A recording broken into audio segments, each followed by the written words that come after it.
मित्र हो. तर माउंट आबूचा प्लॅन केलेला आणि तो भरकन उडाल्यागत कुठेतरी नाहीसा झाला आणि आमची गाडी वळाली अलिबागच्या दिशेने. गेटवे ऑफ इंडियाच्या इथून रोरोचा प्रवास दुम टोकत आम्ही निघालो अलिबागच्या दिशेने.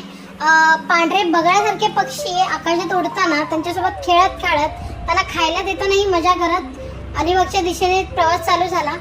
आणि त्यानंतर मिळाली आम्हाला टमटम मध्ये बसून एकमेकांच्या मांडीवर जसं मिळेल तसं बसायला मिळत निघतो आता आम्ही बीचकडे. आणि बीचवरती गेल्यानंतर उंट महाराज दिसले आणि प्रवास सुरू झाला. उंट महाराजांवरती सवारी केल्याची मजा घेतोय.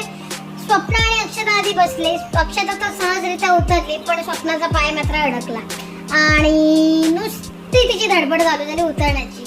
सगळ्यांचा तिचा प्रवास उतरण्याचा आणि बिचारी उंटाची अवस्था बघून सगळ्यांना हसू फुटलं आणि एकदाच असा हाशा पिकला. त्यानंतर